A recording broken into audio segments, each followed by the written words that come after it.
எவைகளிலே நாம் ஒருமைப்பட வேண்டும்?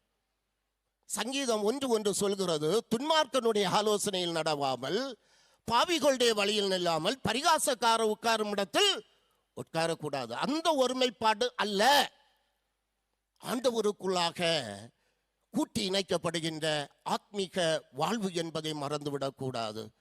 ஆதியாகமம் 11ஆம் அதிகாரத்தில் ஒரு நிகழ்வு வருகிறது. என்ன நிகழ்வு? பாபேல் கோபுரம். அங்கும் கூட்டினாங்க, அங்கும் சேர்ந்தாங்க. எதற்காக?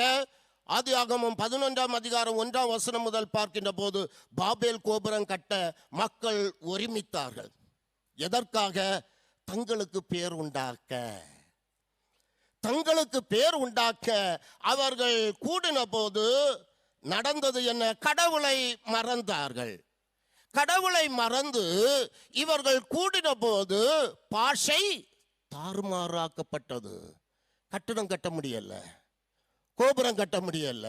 சாந்து கேட்டா கட்டிக கொடுப்பான், கல்லை கொடுப்பான். கல்லை கேட்டா கரண்டிக கொடுப்பான்.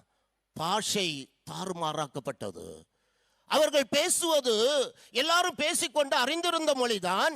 கடவுளுக்கு விரோதமாக, கடவுளுடைய திட்டத்துக்கு விரோதமாக இந்த மக்கள் தங்களுக்கு பேர் உண்டாக்க கூடின போது பாஷை தாறுமாறாக்கப்பட்டது. ஆனால் பல பாஷைகள் பேசிக்கொண்டிருந்த மக்கள் பெந்தேகோஸ்தே நாளிலே ஒன்று கூடின போது நடந்தது என்ன?